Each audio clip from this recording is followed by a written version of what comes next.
안녕하세요. 사연 읽어주는 남녀입니다. 오늘도 와주셔서 감사드리며 그럼 오늘의 사연 바로 시작하겠습니다.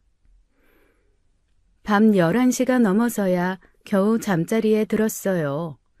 그런데 갑자기 남편의 휴대폰이 요란하게 울리기 시작했습니다. 누가 이 시간에 전화를 하나 싶어 짜증이 났죠. 여보세요? 준호야.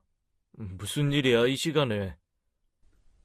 남편이 전화를 받더니 갑자기 벌떡 일어나 앉았어요. 얼굴이 순식간에 하얗게 질려가는 게 보였습니다.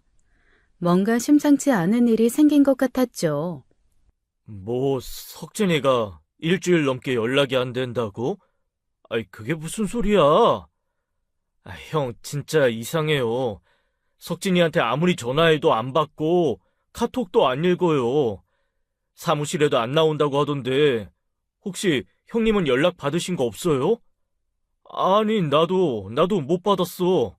일주일이라니, 왜 이제야 연락한 거야? 저도 처음엔 그냥 또 어디 놀러 간 줄 알았는데, 이렇게 오래 연락이 안 되니까 불안해서요. 석진이 성격 알잖아요. 별것도 아닌 걸로 매일 연락하던 놈이. 전화를 끄는 남편은 마치 영혼이 빠진 사람처럼 멍하니 서 있었습니다. 그러더니 갑자기 집안을 이리저리 서성이기 시작했어요. 불안한 기색이 역력했죠. 여보, 진정해. 서방님 원래 그러잖아. 훌쩍 어디 가서 며칠씩 연락 안 하고. 작년에도 제주도 간다고 말도 없이 사라졌다가 일주일 만에 나타났잖아. 아니야. 이번엔 달라. 뭔가 불길한 예감이 들어. 무슨 소리야. 그냥 또 어디 여행이라도 간 거지. 서방님 자유로운 영혼이잖아.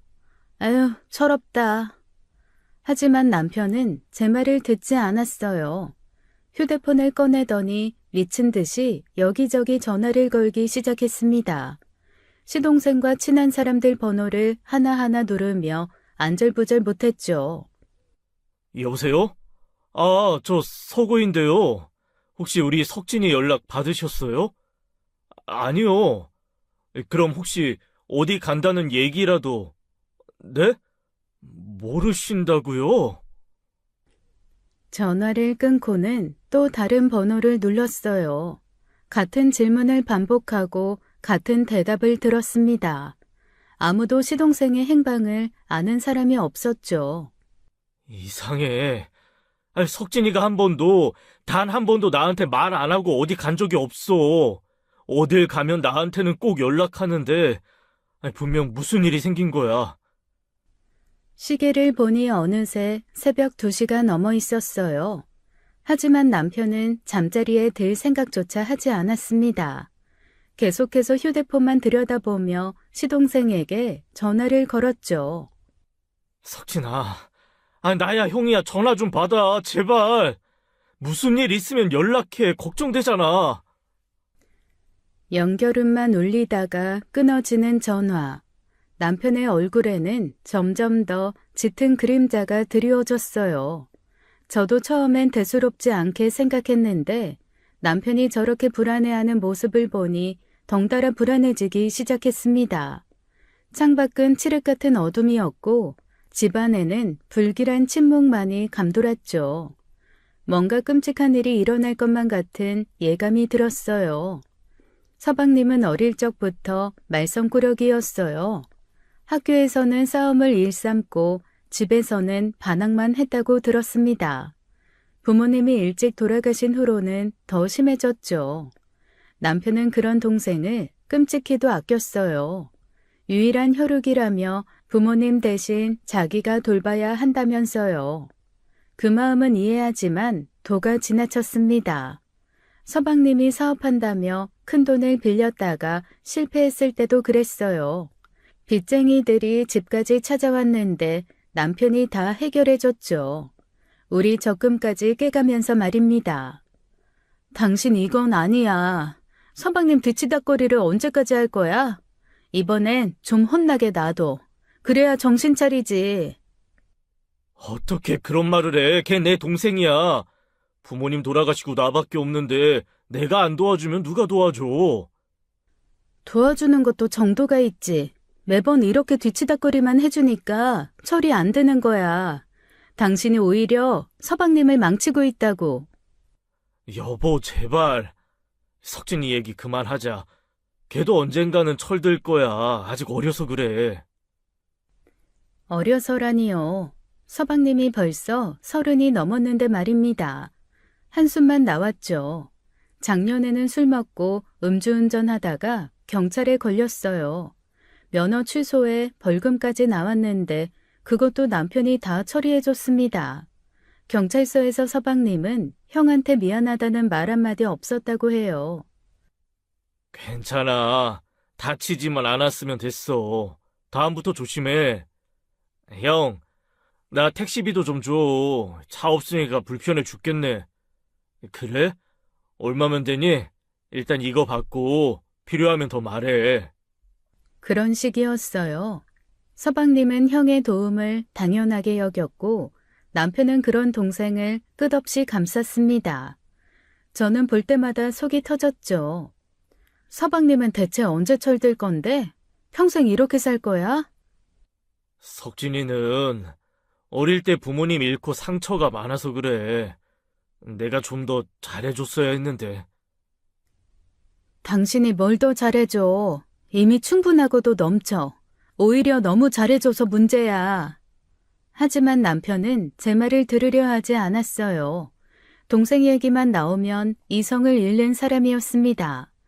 저도 결국 포기하고 말았죠. 이번에도 서방님이 어디서 사고를 친 게 아닐까 싶었어요. 도박이라도 해서 빚을 졌거나 또 누구랑 싸움이라도 했거나 그래서 연락을 끊고 숨어 있는 게 아닐까. 새벽 내내 전화기를 붙들고 있는 남편을 보며 불안한 마음이 커져갔습니다. 이번엔 정말 심상치 않은 일이 생긴 것 같았어요. 새벽 내내 남편은 잠을 이루지 못했어요. 침대에 누웠다가도 벌떡 일어나 휴대폰을 확인하기를 반복했습니다. 여보, 나 어제 꿈자리가 너무 불길했어. 어제 꿈에 아버지가 나타나셨어. 꿈이잖아. 아니야.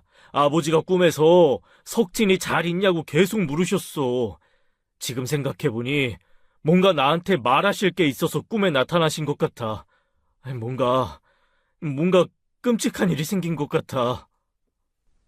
남편의 눈에는 공포가 서려 있었어요. 휴대폰을 들어 동서에게 전화를 걸기 시작했습니다. 하지만 새벽 시간이라 그런지 동서는 전화를 받지 않았죠. 재수 씨도 안 받네. 아, 이상해. 왜 다들 연락이 안 되는 거야? 새벽이잖아. 자고 있겠지. 아침에 다시 걸어봐. 안 돼. 더는 못 기다려. 날 밝으면 바로 재수 씨네 집으로 가야겠어. 결국 우리는 뜬 눈으로 밤을 새웠어요. 동이 트자마자 남편은 서둘러 옷을 챙겨 입었습니다. 아침 7시쯤 동선의 아파트에 도착했죠. 초인종을 눌렀지만 한참 동안 응답이 없었어요. 남편이 초조하게 다시 초인종을 누르며 문을 두드렸습니다. 재수 씨, 저예요. 석진이 때문에 왔어요. 문 좀 열어주세요. 그렇게 몇 번을 부른 끝에야 문이 열렸어요. 동서가 잠옷 차림으로 나타났습니다. 머리는 헝클어져 있었지만 눈빛은 이상하리만큼 또렷했죠. 아주버님, 형님, 아침부터 무슨 일이에요? 석진이가 일주일 넘게 연락 안 돼요. 혹시 어디 간다는 말 못 들었어요? 언제 마지막으로 봤어요? 동서는 잠시 멍하니 서 있다가 천천히 입을 열었어요. 표정에는 아무런 감정이 없었습니다. 아, 또 어디 놀러 갔겠죠. 뭐 원래 그러잖아요. 남편의 얼굴이 굳어졌어요. 동생이 실종됐다는데 너무나 태연한 동서의 반응에 충격을 받은 것 같았습니다. 놀러 간 게 아니에요. 이렇게 오래 연락 안 된 적이 없었어요. 정말 아무것도 모르는 거예요? 글쎄요. 요즘 각자 바쁘게 지냈거든요. 모르시나 본데 석진 씨 이러는 거 흔한 일이에요. 동서, 그래도 일주일이나 연락이 안 되는데 걱정 안 돼? 곧 연락 올 거예요. 너무 걱정하지 마세요. 동서의 목소리는 얼음장처럼 차가웠어요. 마치 남의 일을 말하듯 무덤덤했습니다. 서방님의 안위를 전혀 걱정하지 않는 것 같았죠. 그때 제 눈에 동서의 손목이 들어왔어요. 소매 밖으로 빠져나온 손목에 시퍼런 멍자국이 선명했습니다. 동서, 손목이 어쩌다가... 동서가 황급히 소매를 내렸어요. 아, 요리하다가 좀 데었어요. 괜찮아요. 하지만 그건 화상이 아니었어요. 누군가 세게 움켜잡은 자국이 분명했습니다. 재수씨, 정말로 석진이한테서 아무 연락도 없었어요? 그래도 부부 사이인데. 없었어요. 아주버님, 지금 몇 시예요? 새벽부터. 너무 예민하게 구시는 것 같네요. 동서가 문을 닫으려고 했어요. 의연한 표정으로 우리를 내쫓듯 문을 밀었습니다. 연락 오면 제가 알려드릴게요. 이제 가주세요. 문이 닫히고 우리는 복도에 덩그러니 남겨졌어요. 엘리베이터를 타며 남편이 중얼거렸습니다. 이상해. 재수씨 반응이 너무 이상해. 뭔가 숨기는 게 있는 것 같아. 서방님이 사라졌는데 저렇게 무관심할 수가 있나? 집으로 돌아오는 길 동서의 차가운 눈빛이 계속 머릿속에 맴돌았어요. 그 후로도 사흘째 서방님 연락은 두절된 상태였어요. 남편은 제대로 잠도 못 자고 밤새 휴대폰만 들여다봤습니다. 눈은 충혈되고 얼굴은 초췌해져 갔죠. 더는 못 기다리겠어. 경찰서에 실종 신고하러 가자. 그래, 이제 정말 신고해야 할 것 같아. 경찰서로 가던 중 남편이 갑자기 핸들을 돌렸어요. 잠깐, 석진이 사무실부터 들려보자. 혹시 무슨 단서라도 있을지 몰라. 서방님 사무실은 작은 상가 건물 3층에 있었어요. 문은 잠겨 있었지만 남편이 비밀번호를 알고 있었습니다. 먼지가 쌓인 사무실 안은 을씨년스러웠죠. 남편이 책상 서랍을 하나하나 뒤지기 시작했어요. 서류들을 꺼내 살펴보고 컴퓨터도 확인했습니다. 그때 책상 서랍 안쪽에서 뭔가를 발견했죠. 여보, 이거 봐. 내 이름이 적혀 있어. 반으로 접힌 종이였어요. 남편이 떨리는 손으로 펼쳐 읽기 시작했습니다. 서프라이즈. 이걸 형이 본다는 건 내가 연락 안 된다고 알고 놀라서 나를 찾아다닌다는 뜻이겠지? 미안해, 형. 장난 좀 쳤어. 형, 난 무보급 종국일주 하고 있어. 너무 내가 개처럼 살았기에 도전해보는 거야. 나도 인간답게 살 수 있나? 스스로 한계에 도전하는 거지. 내가 돌아오면 달라진 모습 보여줄게, 형. 남편의 얼굴이 벌겋게 달아올랐어요. 이 미친 새끼가, 진짜 돌았네. 사람 간 떨어지게 만들어 놓고 뭐? 무보급 여행? 하지만 동시에 안도의 한숨을 내쉬었어요. 적어도 무사하다는 걸 알게 됐으니까요. 아니, 그래도 이딴 서프라이즈를 하냐? 나한테 미리 말이라도 하지. 진짜 이 새끼는. 그런데 이상하지 않아? 아무리 무보급 여행이라고 해도 휴대폰까지 꺼놓을 필요가 있나? 그게 석진이야. 하려면 완전 극단적으로 하는 놈이라 아마 진짜 원시인처럼 해보려는 거겠지. 그래도 가족한테는 연락을 해야지. 이건 너무한 거 아니야? 그러니까 말이야. 미친놈. 이딴 장난이 재미있나? 아휴, 이번엔 정말 혼내줘야겠어. 돌아오면 가만 안 둬. 하지만 저는 뭔가 석연치 않았어요. 이거 정말 서방님이 쓴 거 맞아? 맞는 것 같은데. 내용도 석진이 말투가 맞아. 그래도 불안한 마음은 가시지 않았어요. 무보급 여행이라는 게 너무 갑작스러웠습니다. 평소 편한 것만 좋아하던 서방님이 그런 극한 도전을 한다니요. 일단 집에 가자. 이제 기다리는 수밖에 없네. 사무실을 나서면서도 쪽지가 계속 마음에 걸렸어요. 집으로 돌아오는 내내 불길한 예감이 들었습니다. 남편은 안도하는 듯 했지만 저는 오히려 더 불안해졌어요. 뭔가 큰일이 일어나고 있는 것 같았죠. 쪽지를 발견한 후 일주일이 지났어요. 남편은 여전히 불안해했지만 그래도 동생이 살아있다는 생각에 조금은 안정을 찾았습니다. 그런데 그날 오후 경찰에서 전화가 왔죠. 홍석우 씨 되십니까? 동생분 홍석진 씨 관련해서 연락드립니다. 네, 맞습니다. 무슨 일이시죠? 지금 바로 경찰서로 오실 수 있으신가요? 직접 뵙고 말씀드려야 할 것 같습니다. 남편의 얼굴이 하얗게 질렸어요. 우리는 급하게 경찰서로 향했습니다. 불길한 예감이 현실이 되지 않기를 간절히 바랐죠. 경찰서 상담실에서 형사가 무거운 표정으로 입을 열었어요. 오늘 오전에 등산객이 땡땡산 계곡 근처에서 시신을 발견했습니다. 신원 확인 결과 홍석진 씨로 확인되었습니다. 뭐라고요? 그게 무슨... 남편의 다리에 힘이 풀렸어요. 그 자리에 주저앉아 버렸습니다. 저도 귀를 의심했죠. 저희가 잘못 들은 거죠? 서방님이 죽었다니, 그럴 리 없어요. 사인은 저체온증으로 추정됩니다. 계곡으로 낙상한 후 며칠간 생존해 있었던 것 같은데 결국 추위를 이기지 못하고. 아니야, 말도 안 돼.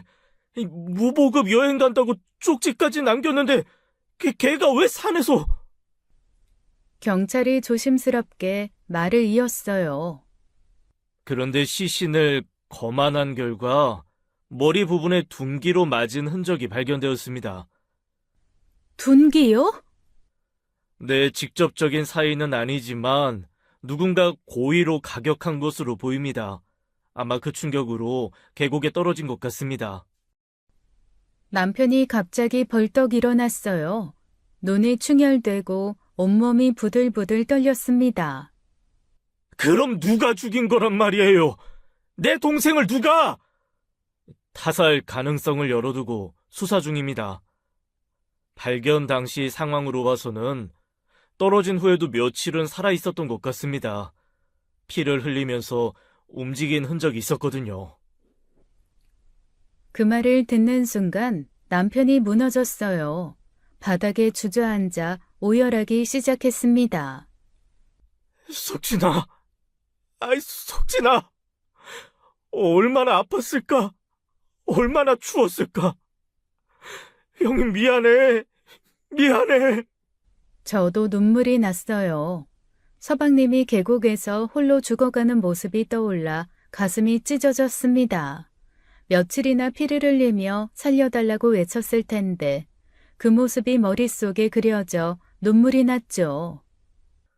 현재 주변 CCTV를 확인하고 있고 목격자도 수소문 중입니다. 반드시 범인을 찾을 테니 조금만 기다려 주십시오.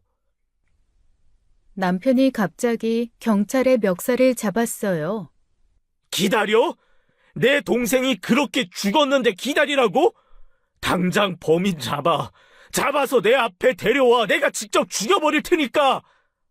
당신 진정해. 이러면 안 돼. 경찰분들 앞에서 그게 무슨 소리야.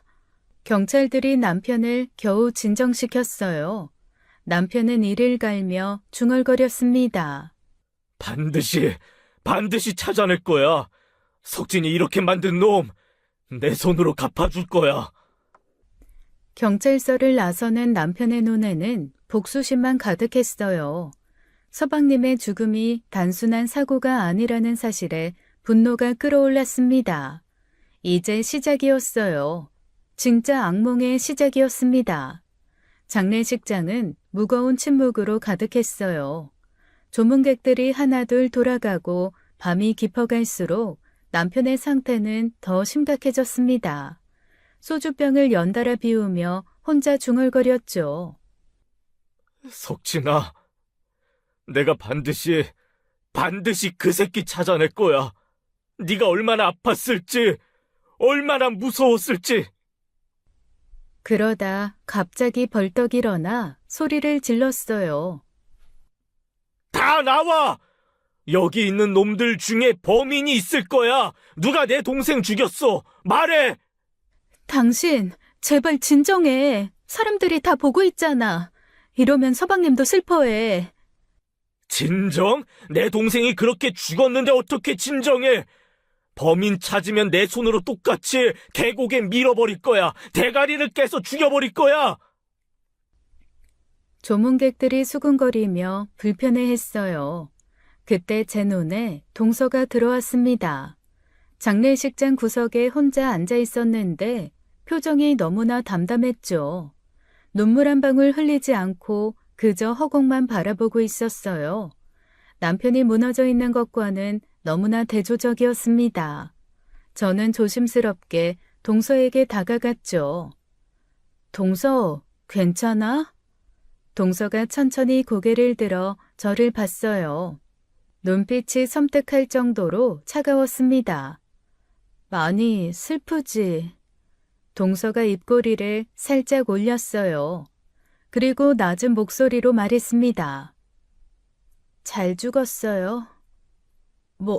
뭐라고? 순간 제가 잘못 들은 줄 알았어요. 하지만 동서는 더 충격적인 말을 이었습니다. 저렇게 죽지 않았으면 제가 직접 죽였을지도 몰라요.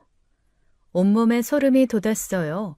이런 말을 하다니 도저히 믿을 수가 없었습니다.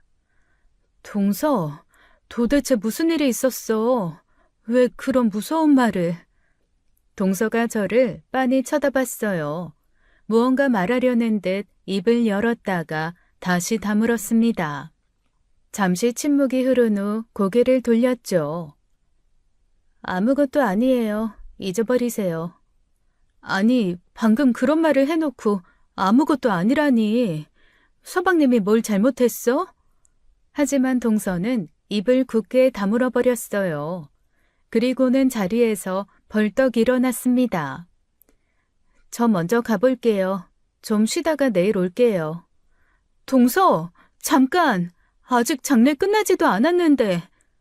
동서는 대답 없이 장례식장을 빠져나갔어요. 검은 코트를 휘날리며 사라지는 뒷모습이 마치 유령 같았습니다. 저는 그 자리에 멍하니 서 있었어요. 동서의 차가운 목소리가 계속 귓가에 맴돌았습니다. 잘 죽었어요라니. 무언가 끔찍한 일이 있었던 게 분명했어요. 서방님과 동서 사이에 우리가 모르는 비밀이 있었던 겁니다. 하지만 그게 뭔지는 알 수가 없었죠. 남편은 여전히 술에 취해 범인을 찾겠다고 고래고래 소리치고 있었어요. 어쩌면 범인은 우리가 생각하는 것보다 훨씬 가까운 곳에 있을지도 모른다는 생각이 들었습니다. 동서의 그 차가운 눈빛, 그 속에 숨겨진 증오, 뭔가 무서운 진실이 숨어 있는 것 같았어요. 장례를 치른 후 집에 돌아왔지만 남편은 진정되지 않았어요. 오히려 복수심에 더욱 불타올랐습니다. 어딘가에 전화를 걸더니 큰 소리로 말했죠. 흥신소죠. 제 동생 살인범 찾아주세요. 돈은 얼마든지 드릴게요. 흥신소까지 쓸 필요 있어? 경찰이 수사하고 있잖아. 경찰? 그놈들이 뭘 해? 일주일 지났는데 아무것도 못 찾았잖아. 산에서 우연히 괴한을 만났을 수도 있어. 이런 일은 경찰한테 맡기는 게. 남편이 갑자기 제 말을 끊었어요. 눈빛이 무시무시하게 변했습니다. 내가 직접 찾을 거야. 그 새끼 잡으면 곱게 죽이지 않을 거야. 똑같이 머리 깨트리고 계곡에 던져버릴 거야. 며칠 동안 피 흘리며 죽게 만들 거야. 난 그걸 지켜보면서 동생 명복을 빌겠지. 그러다가 남편이 갑자기 멈칫했어요. 뭔가 생각난 듯 눈을 가늘게 뜨더니 말했습니다. 생각해보니 재수 씨가 이상해. 동서가? 왜? 석진이가 그동안 한량처럼 놀고 먹을 수 있었던 게 뭐 때문인지 알아? 시부모님이 남긴 유산 때문이잖아. 맞아. 부모님이 돌아가시면서 석진이한테 집이랑 땅이랑 현금까지 엄청나게 남겨주셨어. 최소 수십억은 될 거야. 남편이 주먹을 불끈 쥐었어요. 그런데 석진이가 죽으면 그게 다 누구한테 가는지 알아? 법적 배우자인 재수 씨한테 다 가는 거야. 설마 당신 지금 동서 의심하는 거야? 그리고 엄밀히 따지면 동서가 다 받는 건 아니지. 당신이랑 나누는 거지. 어쨌거나 재수 씨가 수십억을 받는 건 변함없잖아. 범죄 수사의 기본이 뭔지 알아? 누가 가장 이득을 보는가야. 석진이 죽음으로 가장 이득을 보는 사람은 재수 씨야. 저는 고개를 저었어요. 동서가 그런 사람일 리 없다고 생각했습니다. 동서 그런 사람 아니야. 조용하고 착한 사람이잖아. 파리 한 마리도 못 죽일 것 같은데. 그래? 그럼 장례식장에서 왜 그렇게 태어냈지? 자기 남편이 죽었는데 눈물 한 방울 안 흘렸어. 그건 사람마다 슬픔을 표현하는 방식이 다르니까. 아니야. 분명 뭔가 있어. 재수 씨가 범인이야. 내가 장담해. 남편은 흥신소에 동서를 집중적으로 조사하라고 지시했어요. 저는 남편을 말리려고 했지만 소용없었습니다. 당신 지금 슬픔이랑 분노 때문에 제정신이 아니야. 동서를 함부로 의심하면 안 돼. 제정신이야. 오히려 지금이야말로 가장 명확하게 보여. 재수 씨가 수상해. 하지만 저는 동서가 범인일 리 없다고 생각했어요. 장례식장에서 동서가 한 말이 충격적이긴 했지만 그렇다고 살인까지 했을까요? 뭔가 다른 이유가 있을 거라고 생각했습니다. 내일부터 재수 씨 뒤를 캐볼 거야. 분명 꼬리가 잡힐 거야. 당신 제발 좀 진정해. 잠도 좀 자고. 잠을 안 자니 계속 이런 헛된 상상만 하잖아. 하지만 남편은 듣지 않았어요. 복수에 눈이 멀어 이성을 잃은 것 같았습니다. 저는 불안한 마음으로 남편을 지켜볼 수밖에 없었죠. 앞으로 무슨 일이 일어날지 두려웠어요. 남편의 의심이 맞을지 아니면 엉뚱한 사람을 의심하는 건지. 진실은 안개 속에 숨어 있었습니다. 다음 날 아침 남편이 갑자기 자리에서 벌떡 일어났어요. 얼굴은 일그러져 있었습니다. 더는 못 참겠어. 재수 씨한테 직접 가서 따져 물을 거야. 당신, 제발 그러지 마. 증거도 없이 동서를 범인 취급하면 어떡해. 증거? 재수 씨 태도가 증거야. 남편이 죽었는데 눈물 한 방울 안 흘리는 게 정상이야? 그래도 이건 아니지. 경찰이나 흥신소가 조사하게 놔둬, 좀. 하지만 남편은 제 말을 듣지 않았어요. 현관문을 박차고 나가버렸습니다. 저도 급하게 따라 나갔죠. 동선의 집에 도착하자마자 남편은 초인종을 난타하듯 눌렀어요. 문이 열리자 남편이 거칠게 들어갔습니다. 재수 씨, 석진이가 죽던 날 당신 어디 있었어? 아주버님, 갑자기 이게 무슨... 대답해. 그날 어디서 뭐 했냐고. 동서는 차갑게 남편을 바라봤어요. 입을 굳게 다문 채 아무 말도 하지 않았습니다. 왜 대답 못해? 할 말 없어? 설마 정말로?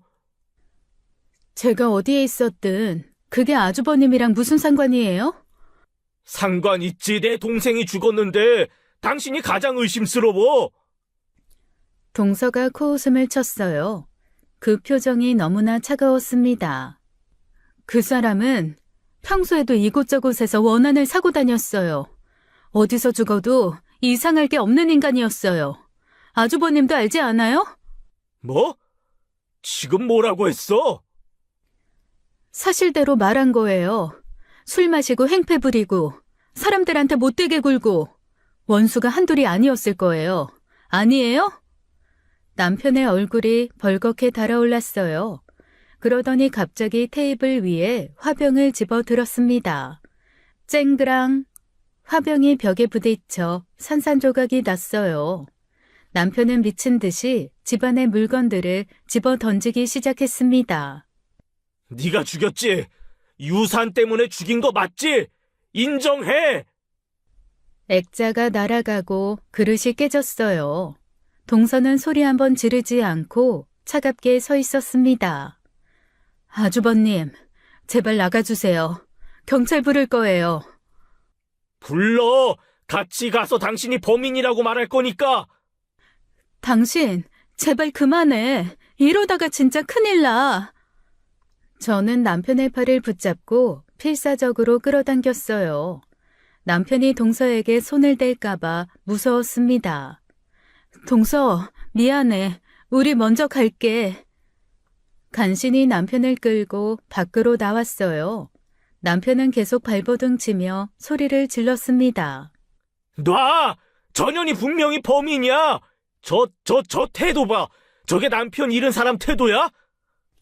집 밖으로 나와서야 남편을 놓았어요. 저도 화가 치밀어 올랐습니다. 당신 미쳤어? 거기서 왜 난동을 부려? 내 동생 죽인 살인자 집이야. 어떻게 가만 냅둬? 증거도 없이 왜 그래? 이러다가 당신이 경찰에 먼저 잡혀가. 봤잖아, 전현 태도.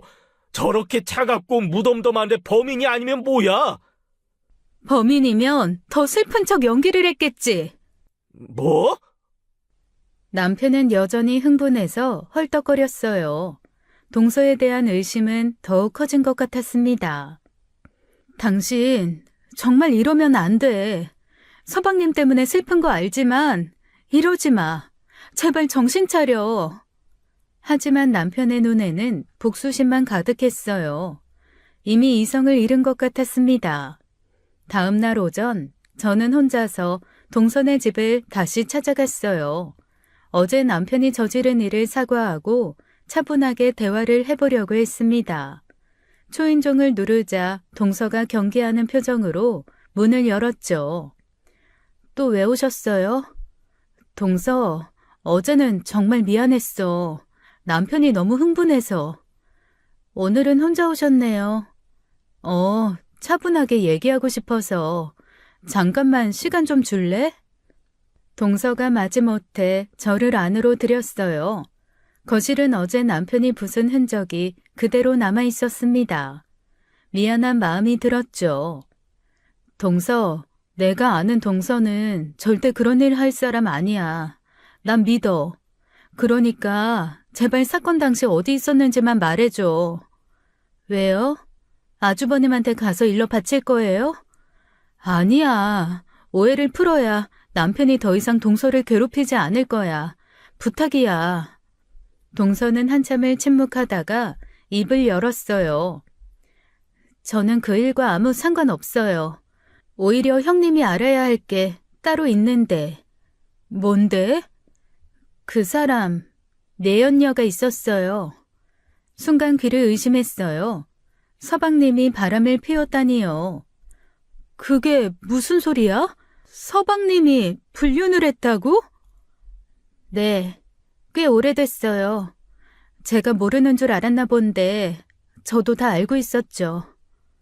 동서의 목소리는 담담했지만 씁쓸함이 묻어났어요. 그 여자가 누구야? 사무실 격리로 일하는 여자예요. 윤서아라고. 머리가 복잡해졌어요. 서방님이 불륜을 했다면 그 여자가 혹시 범인을 찾는다면 그 여자를 조사해보세요. 원래 치정살인이 제일 흔하잖아요. 동서는 정말 아무것도 모르는 거야? 저는 이미 이혼 준비 중이었어요. 그 사람이 죽든 말든 관심도 없었고요. 동서의 차가운 말투에 가슴이 서늘해졌어요. 하지만 이상하게도 진실을 말하는 것 같았습니다. 알았어. 이 얘기는 남편한테 전할게. 고마워. 집을 나서려는데 동서가 말했어요. 형님, 조심하세요. 이 일은 생각보다 복잡할지도 몰라요. 무슨 의미인지 묻기 전에 문이 닫혔어요. 아파트를 나오면서 이 사실을 남편에게 어떻게 말할지 고민이 됐습니다. 그때였어요. 아파트 입구에 주차된 검은 차 안에서 누군가 저를 보고 있었습니다. 젊은 남자였어요. 30대 후반쯤 되어 보였죠. 우리 눈이 마주쳤어요. 남자는 날카로운 눈빛으로 저를 노려보다가 급하게 차 창문을 올려버렸습니다. 왠지 섬뜩한 기분이 들었어요. 혹시 동서를 감시하는 사람인가? 아니면 우리를 지켜보는 건가? 무서운 생각이 들어 서둘러 발걸음을 빨리 했어요. 뒤를 돌아보니 그 차가 천천히 움직이기 시작했습니다. 심장이 쿵쾅거렸죠. 대로까지 뛰다시피 나왔어요. 택시를 잡아 타고서야 안심이 됐습니다. 그 검은 차의 남자는 누구였을까? 집으로 가는 내내 불안했어요. 서방님의 불륜, 의문의 남자, 동서의 경고. 모든 게 뒤엉켜 있는 것 같았습니다. 집에 도착하자마자 저는 남편에게 동서가 알려준 사실을 전했어요. 당신, 서방님이 내연녀가 있었대. 뭐? 그게 무슨 헛소리야? 동서가 그랬어. 사무실 격리랑 바람 피운다고. 남편의 얼굴이 일그러졌어요. 믿을 수 없다는 표정이었죠. 당장 사무실로 가보자. 직접 확인해야겠어. 그대로 믿을 수 없어. 서방님 사무실에 도착했을 때는 오후 2시쯤이었어요. 사무실은 텅 비어 있었습니다. 남편이 미친 듯이 서류들을 뒤지기 시작했죠. 어딨지? 아이씨, 분명 여기 어딘가. 캐비닛을 뒤지던 남편이 파일 하나를 꺼냈어요. 찾았다. 윤서아, 28살. 주소는? 이력서에 적힌 주소를 확인하고 곧바로 경리가 사는 집으로 향했습니다. 원룸 건물 3층 초인종을 누르자 젊은 여자가 문을 열었습니다. 예쁘고 청순한 인상이었죠. 윤서아 씨죠? 저 홍석진 형입니다. 경리의 얼굴이 하얗게 질렸어요. 아, 사장님 형이시구나. 무슨 일이? 석진이가 죽었을 때 당신은 어디 있었어요? 네? 저는 그때 휴가 중이었어요. 부모님 집에 있었고요. 진짜예요. 부모님한테 물어보세요. 계속 같이 있었어요. 경리는 두려운 표정으로 떨고 있었어요. 그럼 석진이랑 당신이 그런 사이였다는 게 사실이에요? 사실대로 말해요. 다 알고 온 거니까 감히 어설프게 거짓말할 생각 말고. 경리가 고개를 숙였어요. 대답 대신 눈물이 흘러내렸습니다. 남편은 충격을 받아 한동안 말을 잇지 못했죠. 정말이었구나. 이 석진이가. 잠시 침묵이 흐른 후 남편이 다시 입을 열었어요. 최근에 석진이 주변에 이상한 점 없었어요? 뭐든 좋으니까 말해봐요. 경리가 고개를 들었어요. 생각해보니 이상한 남자가 있었어요. 이상한 남자요? 60대 중반쯤? 사장님 퇴근 시간에 맞춰서 사무실 근처를 어슬렁거렸어요. 제가 2번이나 봤는데. 그 남자가 어떻게 생겼어요? 키는 보통이고 회색 점퍼를 입고 있었어요. 제가 기억을 하는 이유는 경리가 몸을 떨었어요. 그 남자 제 자취방 근처에서도 봤어요. 사장님이 놀러 왔을 때. 우연이라기엔 너무 이상했죠. 그런 중요한 걸 왜 경찰한테 말 안 했어요? 경찰이 저는 조사도 안 했어요. 저는 그냥 회사 직원일 뿐이라고. 물어보지도 않았는데 제가 굳이 찾아가서 왜 말해요? 어이가 없었어요. 남편이 주먹을 불끈 쥐었어요. 그 새끼가 범인이야. 분명해. 당신 또 섣불리 판단하지 마. 일단 경찰한테 알려. 지금 당신은 새로운 사람만 나오면 다 범인으로 의심하잖아. 격리 집에서 나온 우리는 곧바로 경찰서로 향했어요. 이 중요한 정보를 하루빨리 전달해야 했습니다. 담당 형사를 만나자마자 남편이 다급하게 말했죠. 동생이 내연녀가 있었어요. 사무실 격리랑. 불륜이요? 그건 처음 듣는 얘기네요. 그리고 더 중요한 게 있어요. 그 격리가 수상한 남자를 목격했대요. 60대 남자가 서방님을 따라다녔다고. 미행하는 것처럼요. 형사가 수첩을 꺼내 기록하기 시작했어요. 60대 남자, 뭐 구체적인 특징이 있습니까? 왼쪽 눈썹 위에 흉터가 있고, 걸을 때 절룩거린대요. 회색 자원포를 입고 있었고. 그 남자랑 격리 둘 다 조사해봐야 돼요. 특히 그 수상한 남자를 찾아야 돼요. 알겠습니다. 저희가 수사해 볼게요. 그 격리분도 참고인 조사하겠습니다. 그때 남편이 다시 입을 열었어요. 근데 재수 씨는 조사 안 하는 거예요. 가장 의심스러운 사람인데. 홍석우 씨, 이미 말씀드렸지만 재수 씨가 사건 당일 어디 있었는지 끝까지 안 말하잖아요. 이게 의심스럽지 않으면 뭐가 의심스러워요? 형사가 한숨을 쉬었어요. 나혜원 씨는 이미 조사를 마쳤습니다. 네? 언제요? 며칠 전에요. 사건 당시 다른 사람과 함께 있었다는 게 확인됐습니다. 우리는 깜짝 놀랐어요. 누구요? 누구랑 있었는데요? 그건 개인 사생활이라 말씀드릴 수 없습니다. 아니, 살인사건인데 무슨 사생활이에요? 당장 말해요! 형사가 난감한 표정을 지었습니다. 남편의 얼굴이 굳어졌어요. 그 사람이 남자예요? 여자예요? 그것도 말씀드릴 수 없습니다. 형사님, 그 정도는 알려주실 수 있잖아요. 죄송합니다. 수사와 상관없는 내용은 말씀드릴 수 없습니다. 형사의 애매한 태도에서 답은 나왔어요. 여자라면 굳이 숨길 이유가 없었을 겁니다. 분명 남자였어요. 경찰서를 나오면서 남편의 표정은 복잡했습니다. 석진이도 바람 피우고 재수 씨도 바람 피우고 아이씨 도대체 뭐가 어떻게 돌아가는 거야? 부부가 둘 다 불륜이라니. 아이씨. 그럼 대체 누가 범인이야? 역시 그냥 아무 관련 없는 사람 아닐까? 산에서 우연히 만난. 머릿속이 더 복잡해졌어요.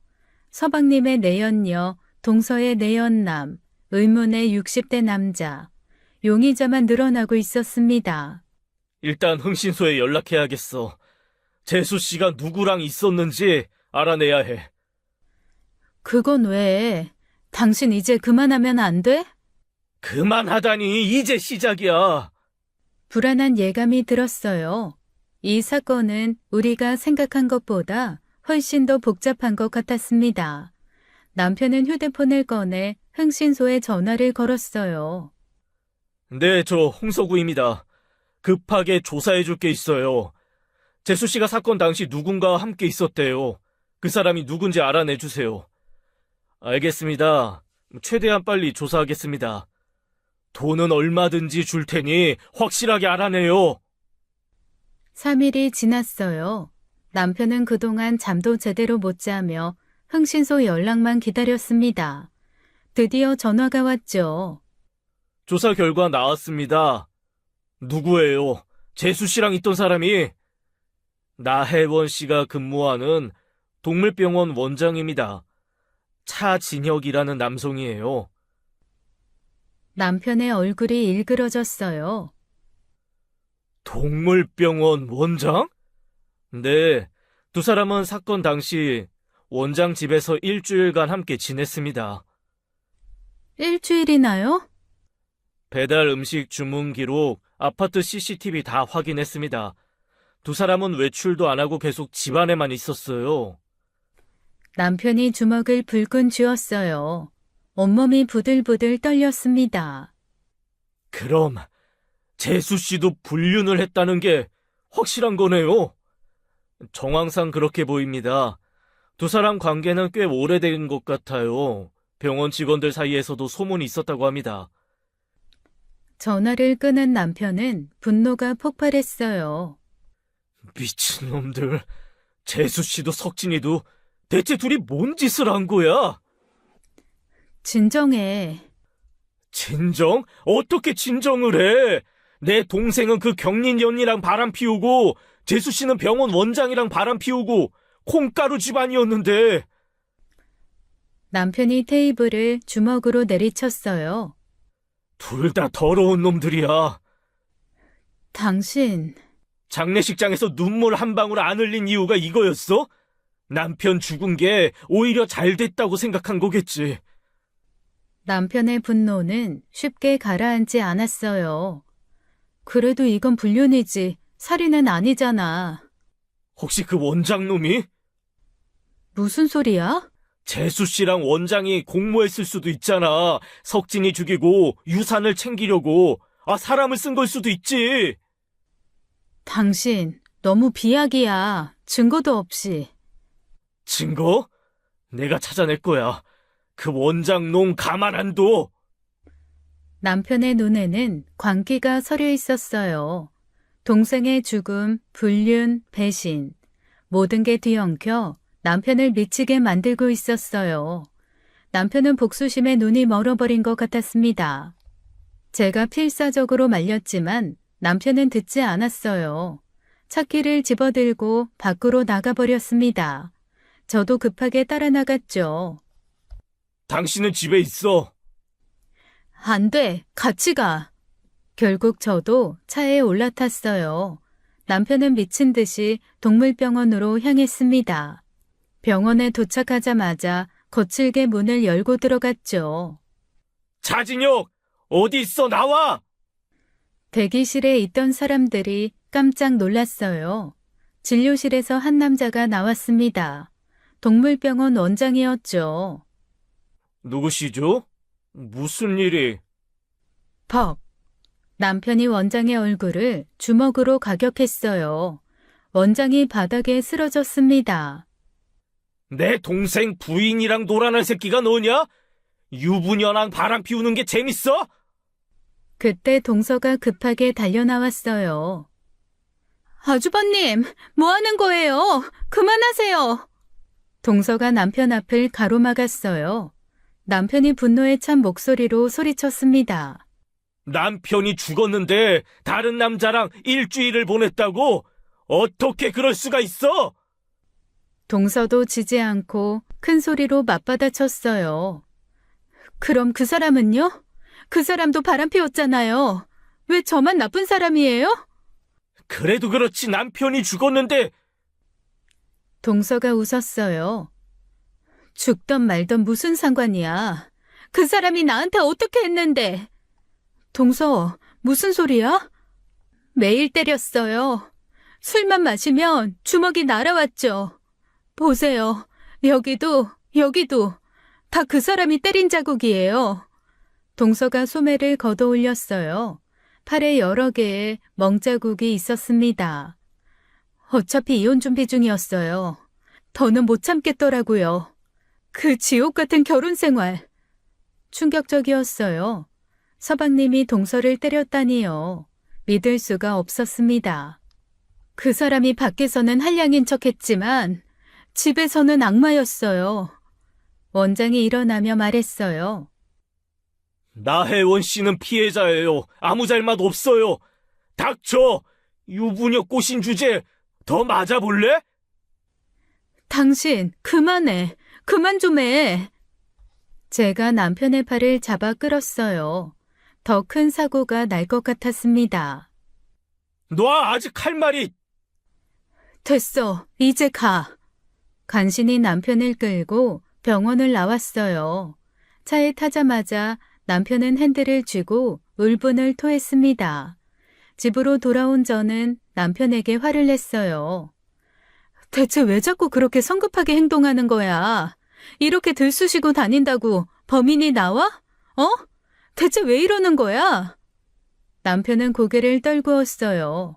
동생이 가정폭력범이었다는 사실에 큰 충격을 받은 것 같았습니다. 아니, 적어도 그때는 그런 거라 믿었어요. 더 말도 안 되는 비밀이 있는 줄 그때는 상상도 못했죠. 며칠이 지났어요. 흥신소에서 전화가 왔죠. 홍석우님, 나혜원 씨 과거를 조사하다가 충격적인 사실을 발견했습니다. 뭔데요? 나혜원 씨 전 남편 류민석 씨 아시죠? 사별하신 걸로 아는데. 네, 알아요. 그분도 실종됐다가 산에서 추락사한 채로 발견됐습니다. 5년 전 일이에요. 순간 온몸에 소름이 돋았어요. 추락사라고요? 네, 더 충격적인 건 범인을 못 찾아서 미제 사건으로 남아있다는 겁니다. 남편의 얼굴이 창백해졌어요. 그러더니 갑자기 벌떡 일어났습니다. 똑같잖아. 전 남편도 산에서 추락사, 석진이도 산에서 추락사. 이게 뭐야? 남편이 2명이나 똑같은 방식으로 죽은 게 우연이야? 재수 씨가 범인이야. 전 남편도 죽이고 이번에 석진이도 죽인 거야. 그리고 한 가지 더 있습니다.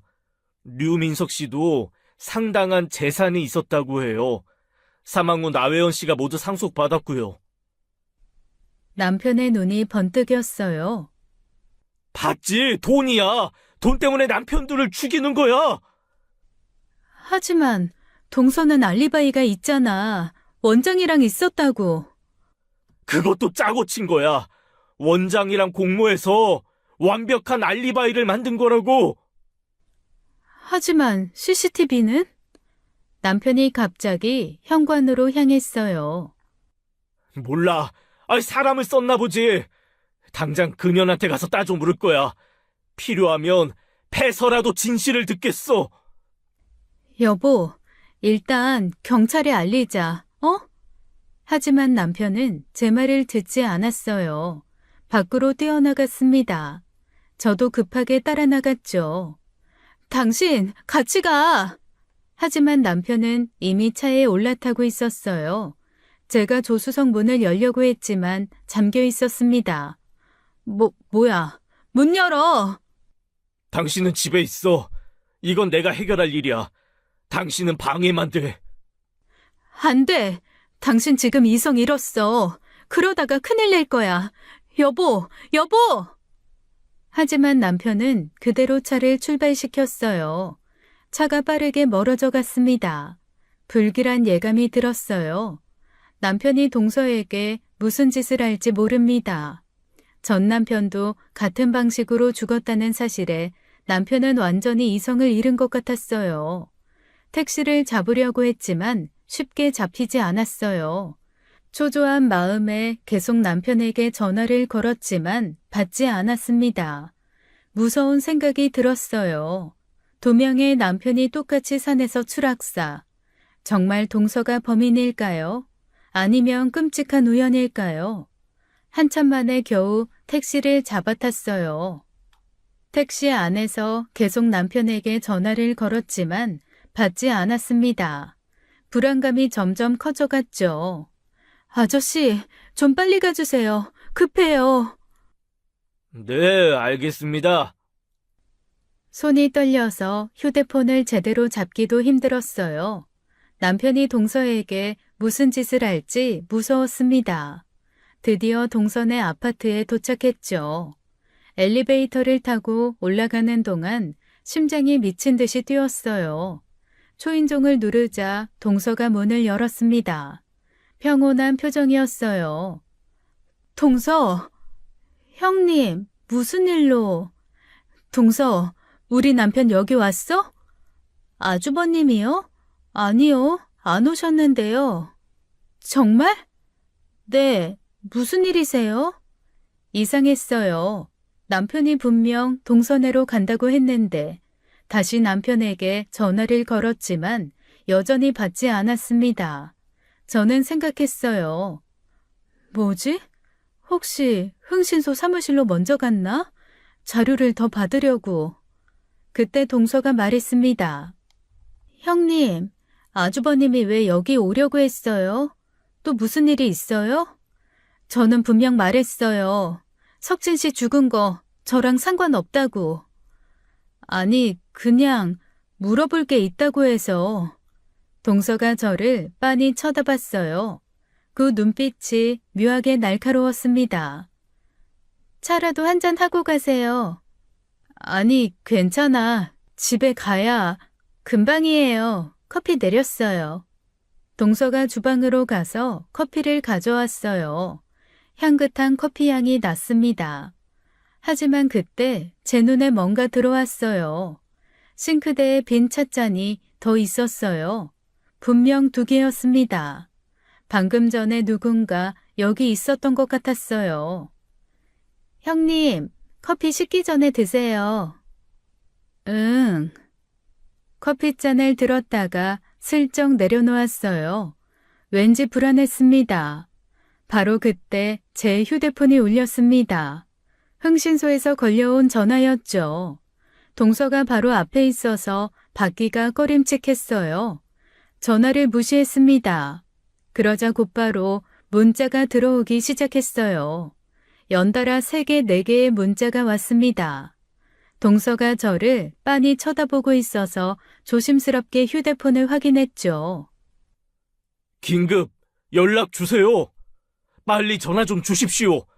중요한 정보 있습니다. 아, 친정집에서 급한 일이 있나 봐. 연락해봐야겠어. 슬쩍 답장을 보냈어요. 지금 동서 집입니다. 나중에 연락할게요. 그런데 즉시 답장이 왔어요. 당장 그 집 나오세요. 당장! 심장이 쿵 내려앉았어요. 뭔가 심각한 일이 생긴 것 같았습니다. 동서, 미안한데 정말 급한 일이 생긴 것 같아. 가봐야겠어. 그래요? 커피도 안 드시고요? 정말 미안해. 다음에 마실게. 일어서려는데 동서가 제 팔을 붙잡았어요. 힘이 꽤 셌습니다. 형님, 커피만 마시고 가세요. 정성껏 내렸는데. 정말 급해서. 동서의 소나귀 힘이 더 세졌어요. 눈빛도 이상하게 변했습니다. 꼭 마시고 가셨으면 좋겠는데. 무서웠어요. 동서의 표정이 너무 무서웠습니다. 미안. 힘껏 동서를 밀치고 현관으로 달려갔어요. 문을 열고 밖으로 뛰쳐나왔습니다. 뒤를 돌아봤어요. 동서가 현관문에 서 있었습니다. 무표정한 얼굴로 저를 조용히 바라보고 있었죠. 그 눈빛이 너무나 차가웠어요. 마치 죽은 사람의 눈 같았습니다. 동서가 따라 나올까봐 계단으로 뛰어 내려갔습니다. 숨이 찰 정도로 대로까지 뛰었어요. 뒤를 돌아보니 동서는 보이지 않았습니다. 가슴이 미친 듯이 뛰었죠. 그때 다시 휴대폰이 울렸어요. 흥신소였습니다. 떨리는 손으로 전화를 받았어요. 여보세요? 그 집에서 나오신 거죠? 네. 방금 경찰 쪽에서 확인한 정보입니다. 중요한 거예요. 뭔데요? 경찰이 산을 다시 수색하다가 홍석진 씨 휴대폰을 찾았대요. 서방님 휴대폰을요? 내 계곡 아래 바위 틈에 끼어 있었답니다. 그런데 휴대폰에 영상이 하나 남아 있었어요. 심장이 쿵쾅거렸어요. 무슨 영상이요? 홍석진 씨가 죽기 직전에 찍은 거예요. 급하게 카메라를 켜서 범인을 촬영한 것 같습니다. 네? 그래서 범인이 누구예요? 나태윤이요. 나혜원 씨 아버지입니다. 순간 다리에 힘이 풀렸어요. 믿을 수가 없었습니다. 동서, 아버지라고요?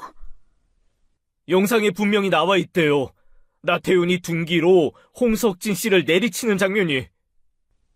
머릿속이 하얗게 변했어요. 동서 아버지가 서방님을 죽였다니요. 그때였어요. 저 멀리서 사이렌 소리가 들렸습니다. 윙윙대는 소리가 점점 가까워졌죠. 경찰차 여러 대가 빠른 속도로 지나갔어요. 모두 동선의 아파트 방향으로 가고 있었습니다. 경찰차들이 왔어요. 경찰이 나태윤 체포하러 가는 것 같습니다. 아마 나혜원 씨 집에 있을 거예요. 뭐라고요? 동서 집에요? 방금 전까지 제가 있던 곳이었어요. 동서 아버지가 숨어 있었던 걸까요? 저도 급하게 뛰기 시작했어요. 경찰차를 따라 다시 동선의 아파트로 향했습니다. 숨이 차서 죽을 것 같았지만 계속 뛰었어요. 남편이 걱정됐습니다. 혹시 동서 집에 있는 건 아닐까? 아파트 입구에 경찰차들이 서 있었어요. 경찰들이 우르르 건물 안으로 들어가고 있었습니다. 저기요, 잠깐만요. 제 남편이 거기 있을 수도 있어요. 홍석우라고 피해자 형이에요. 홍석우 씨요? 잠시만요. 경찰이 무전기로 뭔가 확인했어요. 위에서 확인 중입니다. 여기서 기다리세요. 초조하게 기다렸어요. 동서 아버지가 범인이었다니. 저는 충격에 빠져 멍하니 그곳에 서 있었습니다. 이 모든 일이 꿈만 같았어요. 경찰이 동선의 안방에서 남편을 발견했을 때 남편은 의식을 잃고 쓰러져 있었어요. 온몸이 케이블 타이로 묶인 채로요. 그리고 안방 화장실에는 동서의 아버지가 숨어 있었습니다. 나중에 밝혀진 사실이지만 동서가 전기 충격기로 남편을 기절시킨 거였어요. 그때 동서가 제게 권했던 커피가 떠올랐습니다. 그 커피를 마셨다면 저는 어떻게 되었을까요? 생각만 해도 온몸에 소름이 돋았어요. 경찰 조사가 시작되자 동서 아버지 나태유는 모든 걸 자백했습니다. 서방님을 산에서 둔기로 내리쳐 계곡으로 밀어뜨렸다고 인정했어요. 증거가 명확했기에 부정할 수가 없었죠. 나태유는 딸이 매일 맞으면서도 이혼조차 할 수 없는 처지를 보다 못해 그랬다고 했죠. 하지만 저는 그게 진짜 이유는 아닐 거라고 생각했어요.